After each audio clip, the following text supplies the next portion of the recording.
अस्सलाम वालेकुम नाज़रीन, मैं हूँ आपकी मेज़बान सिद्रा राव और आपको अपने इस तिब के सेक्शन में वेलकम करते हैं। आज हमारे साथ हमारी मुअज़्ज़ज़ शख्सियत डॉक्टर मुर्तज़ा साहब मौजूद हैं, जिन्होंने अल्टरनेट मेडिसिन में पीएचडी कर रखी है और गुज़श्ता 20 साल से आप फ्री मेडिकल कैंप करते हैं। आज हम उनसे पूछते हैं कि पेनफुल कॉन्स यानी कि चंडियाँ और मस्से क्या होते हैं और ये क्यों होते हैं, और होम्यो में इसका क्या इलाज है, और क्या ये ऑपरेशन के बगैर भी ठीक हो सकते हैं। अस्सलाम वालेकुम सर, कैसे हैं आप? जी सर, आपने हमारा क्वेश्चन सुना, हमें पेनफुल कॉन्स के बारे में बताइए। बिस्मिल्लाहिर्रहमानिर्रहीम। बहुत शुक्रिया। पेनफुल कॉन्स एक तहकीक के मुताबिक अमेरिका में 9.2 मिलियन अमरीकी बाशिंदे इस मर्ज में मुब्तला हैं और पाकिस्तान में एक कसीर तादाद इसमें मुब्तला है जो कि उसका इलाज प्रॉपर नहीं करवाते। शायद इसलिए भी कि उसका इलाज ऑपरेशन के ज़रिए किया जाता है, उनको ऑपरेट किया जाता है, जिस पे ख़र्च भी ज़्यादा है और यहाँ गुर्बत बहुत ज़्यादा है और ख़र्च भी ज़्यादा होता है और उस पर तकलीफ़ भी ज़्यादा होती है। तो लिहाजा कोई बाल बंधवाता है, कोई दम करवाता है, कोई कैसे, तो इस तरीके से लोग चलते हैं और उसका साइंटिफिक इलाज जो है वो नहीं करवाते। होम्योपैथिक में इसका बाकायदा साइंटिफिक इलाज है, अद्वियात हैं जो मैं भी आपको आगे चल के बताऊँगा। और ये कॉन्स पेनफुल हो या ना हो, ये इसको उर्दू में हम लोग चंडियाँ कहते हैं। चंडियाँ होती हैं जो सख्त मुर्दा जिल्द हो, पाँव के नीचे, पाँव के साइड पे, अंगूठे के साथ, तो शदीद पेनफुल भी होती हैं और उसमें लाली भी आती है, उसमें बाद वक़्त इन्फेक्शन भी आ जाता है। तो ये चंडियाँ वो होती हैं जो सख्त मुर्दा जिल्द हो, और जो नरम हो उसको हम मस्से के नाम से पुकारते हैं। और बाद औक़ात कहीं गर्दन पे, कहीं बाजू पे, कहीं जिस्म पे छोटे छोटे मोहके भी निकलते हैं, मोहके, और उनको भी, वो भी इसी ज़ुमरे में ही, उनकी दवाई भी यही बनती है। तो इसमें होम्योपैथिक में सबसे अच्छी बात यह है कि इसका बग़ैर ऑपरेशन के एक मुआज़ाती किस्म का इलाज है जो मैं समझता हूँ, और ये सेफेस्ट है, जेंटलिस्ट है, और ये मोस्ट कम्प्रीहेंसिव ट्रीटमेंट है इस मर्ज़ के लिए। जैसा कि और भी कई मर्ज़ हैं जो इस होम्योपैथिक थेरापी में बहुत अच्छे ठीक होते हैं। तो होम्यो इसको नंबर एक तो ये कि जड़ से उखाड़ देती है और दोबारा इसको होने नहीं देती, जबकि दूसरे इलाज के तरीके में अगर आप इसको इवन ऑपरेट करके भी निकाल दें तो एक बड़ा चांस रहता है कि नाजरीन ये दोबारा हो जाए। तो हम इसको इस तरह से आगे आपको बताते हैं कि इसका क्या इलाज है, इसकी वजूहात क्या हैं।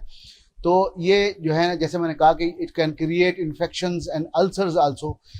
तो जैसे जिस्म हमारा इन्फ्लेमेशन के नतीजे में मुदाफ़ती निज़ाम, हमारा इम्यून सिस्टम जब हरकत करता है तो हमें बुखार ले आता है, हमें बुखार लाता है, हमें तवज्जो दिलाता है कि जिस्म में समथिंग इज़ गोइंग रॉन्ग।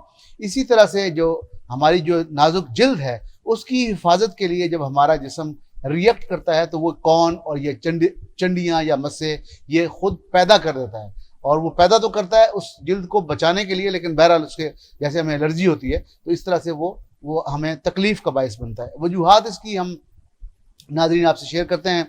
इसकी वजूहात में सबसे पहली वजह तो ये है कि ये प्रेशर जब आप पाँव पर डालते हैं, प्रेशर डालते हैं या रगड़ खा फ्रिक्शन पैदा होती है पाँव में, तो उस वजह से ये पैदा होते हैं। ख़वातीन में नॉर्मली ज़्यादा देखा गया है इस मर्ज़ को, वो सिर्फ इसलिए कि वो टाइट चप्पल का पहनना, इल फिटेड चप्पल पहनना, जो फिट नहीं होती वो जूते पहनना, हील वाले जूते पहनना, और जिससे हील वाले जूते पहनने से आपने देखा कि वो उसका इस तरह का अंदाज बनता है कि वो टो पर जाके ज़्यादा वज़न डालता है। फिर हम लोग, मर्द हो या औरत, जुराबें कम पहनते हैं। हमारे जो आम जूते होते हैं उनकी जो अंदरूनी सोल होते हैं वो भी बाज़ औक़ात गंदे या किसी अच्छी क्वालिटी के नहीं होते, तो वो जो हम जुराबें नहीं पहनते या सोल बेकार होता है तो वो अगेन फ्रिक्शन या रगड़ पैदा करता है। तो उससे भी ये कौन पैदा होते हैं, चलने के गलत अंदाज से कि आपका प्रेशर किसी एक ख़ास जगह पे जाए, उससे भी ये कॉन्स पैदा होते हैं। तो साबित ये हुआ कि at the pressure points bottom of the foot ये पैदा होते हैं या साइड ऑफ द टो पे ये जाके पैदा होते हैं। तो इसमें जैसा मैंने अर्ज़ किया कि कसीर पाकिस्तानी लोगों को, ख़वातीन हों या मर्द हों या इवन बच्चे हों, उनको होता है, वो इस मर्ज़ का प्रॉपर इलाज नहीं जानते, नहीं करवाते।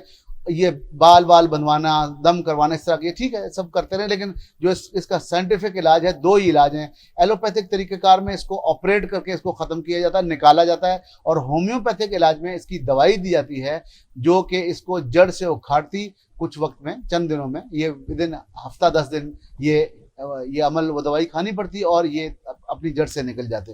तो ये होम्यो आज एक साइंटिफिक इलाज है। तो मैं इसमें आपको अब वो दवाइयाँ बताता हूँ जो दवाइयाँ आप खाएं, इस तरतीब से खाएं, इसको नेट पे पढ़ भी सकते हैं, ठीक है जी। और ये अद्वियात अगर आप समझें कि आप नहीं अफोर्ड कर सकते तो रावलपिंडी में गुलिस्तान कॉलोनी अयूब पार्क के पास लेन नंबर 3 में नजरिया पाकिस्तान स्कूल से हर जुम्मे के दिन 5 से लेकर 8 बजे तक आप बिल्कुल मुफ्त आकर ले सकते हैं। और अद्वियात अब मैं आपको शेयर करता हूँ।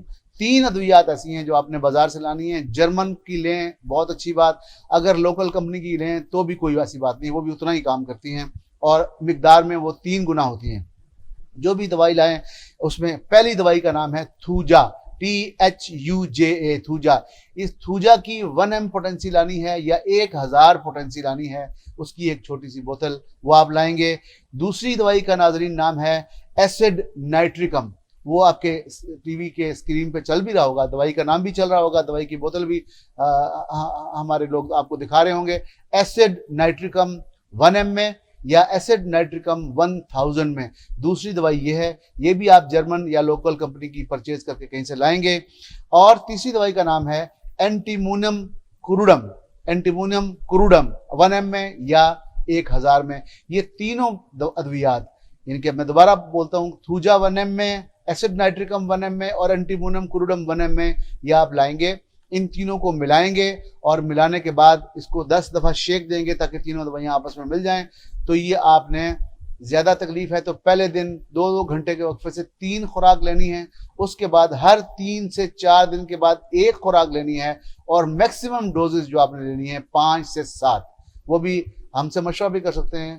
टीवी इस पे आपकी स्क्रीन पे हमारा नंबर चल रहा है, आप यहाँ बात करें, हमारी टीम आपको बताएगी। 4 से 5 या 6 खुराकें लेनी है, उसी के दौरान में इंशाल्लाह 10-15 दिन में ये झड़कर ख़त्म हो जाएंगे। अगर इसमें दर्द हो शदीद तो वो दर्द की सूरत में आपको एक दवाई और इजाफा करना है, वो है लाइकोपोडियम 1 M में। तो दर्द हो तो साथ उसको भी ऐड करें, दर्द ना हो तो उसको ऐड करने की ज़रूरत नहीं। तो ये था हमारा आज का नुस्खा। जी बहुत शुक्रिया डॉक्टर साहब, आप तशरीफ़ लाए और आपने हमें एक कीमती नुस्खा दिया। मैं उम्मीद करती हूँ कि हमारे नाज़रीन इससे मुस्तफ़ीद होंगे। और डॉक्टर साहब, आज के इस प्रोग्राम के अख्ताम पे आप कोई अच्छी सी दुआ भी हमारे नाज़रीन के साथ शेयर करते हैं। दुआ आज की हम ये शेयर करते हैं इस प्रोग्राम के तवस्सुत से कि अल्लाहुम्मा मशफ़े मरदाना व अंत खैरुश शाफ़ीन।